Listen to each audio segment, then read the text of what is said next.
Hey everybody, hope you're doing great today. In this video I'm going to talk about the concrete block stands that I am using for my fish room here. Basically, when you buy these concrete blocks, they look like a cement color, kind of a grayish color, light gray. And then wood, everybody knows what color of bare wood that you get from a hardware store. This was just typical wood that I bought. It's a 2x6 by 10 foot length wood that I'm using for this back wall over here, this back fish wall. So I ended up painting them just to make it look a little better, just to highlight the tanks versus having the stands kind of stick out. So some people might like that look, and they do look fine that way. Where my quarantine tank is currently set up right now is it's just unpainted cinder block, unpainted wood. So for this area over here, I added some black curtains. These are sound curtains, help with the sound in this area, as well as to highlight the fish and the decorations in the fish tank. In the fish tanks along this wall over here, I decided to paint the stand black. And I will here in a couple minutes, I'll show you the paints that I used, and I will show you the stands as well too. So let's take a look at the stands and see how I painted them and how they look. So as you can see here, these are the cinder block stands. Basically I have one lower level there with one cinder block underneath the stand in 3 different spots. And then I've got 4 cinder blocks here in between the tiers. That's just so I have enough room to work on these. These are 40-gallon breeder tanks over here. I wanted enough room on the top just so I could be able to work on that when I'm working on the tanks. And then on the top over here, you can see some other tanks as well. So as you can see, with the black color, right now the tanks are obviously empty. There's no lighting, there's no water, no fish, anything like that. But once everything is lit up, then the primary emphasis will be on the occupants of the tank, the plants of the tank, as well as the decorations in the tank. So painting itself is not necessarily that hard, it just takes time. With each of these cinder blocks, I did apply 2 coats of paint, just to allow it to cover up and of the original color. You can still see some spottings in areas here and there, and so I might go back and touch it up. And then even on the wood over here, you can see some lighter spots where when I was putting the cinder block on, they get scuffed. And so if I wanted to, I could go touch it up. So in that corner over there, you can see a little bit of the original gray of the cinder block. I'm not going to worry about too much about that over there. You can also see the top over here. The cinder block is exposed over there. Once there's substrate, decorations and stuff over here, you're not going to see that at all.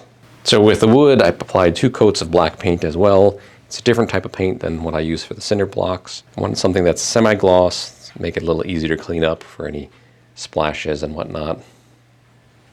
So as I mentioned, with the cinder blocks, I was using a different paint, and that's just because it is concrete. It's going to apply a little thicker, coat it, make sure all those gaps are covered up so you don't see any of the old grays popping through. So I did go to Home Depot when I purchased this paint right here.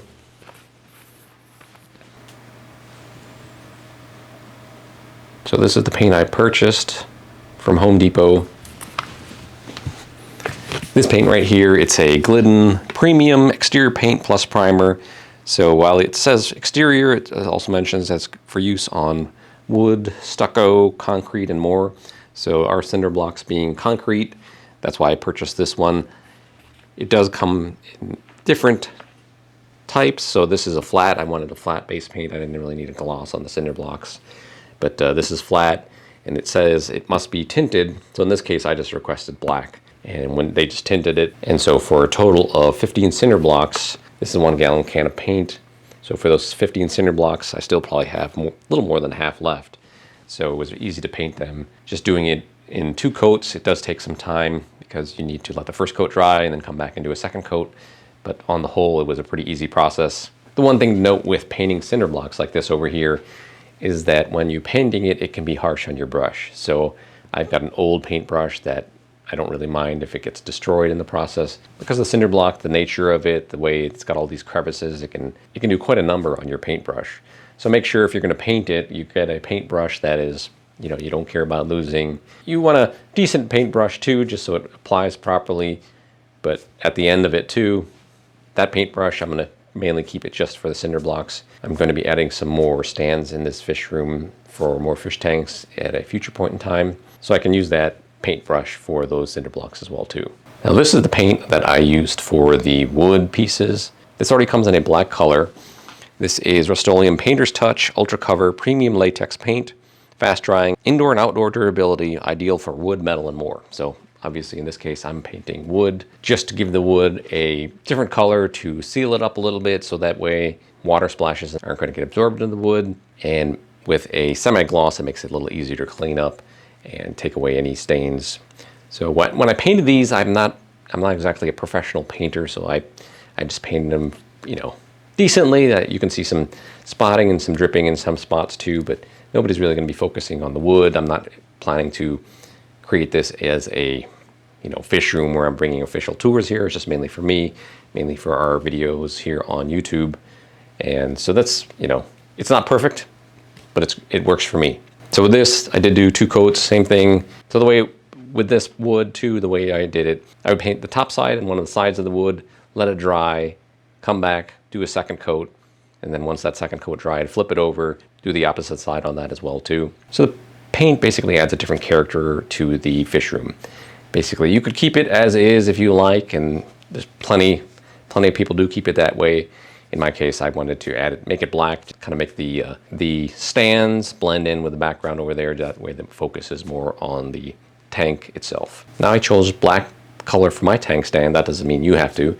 If you have a different color you had in mind, you can definitely opt for different colors. The paint that I used to paint the cinder blocks can be tinted into multiple different colors. You just go to the store, go to your local paint store and say, hey, show me the swatches.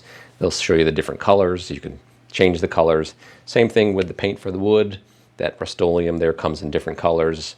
Let's say you want a dark blue paint on your wood over here. So you can go to the store, grab a dark blue of paint of that, show it to the representative, the paint person over there. Hey, can you tint this other paint for me in the same color over there? They'll be able to color match it, and that way you could get a uniform color there. So that would be an interesting contrast. You know, let's say you painted it in blue, green, whatever color you want. So it just changes the whole look of the room. So that's all I have for this video. Hope that you found it informative. If you did, please hit that like button. That'll help others find it as well too. Thank you for watching, and I'll see you in the next video.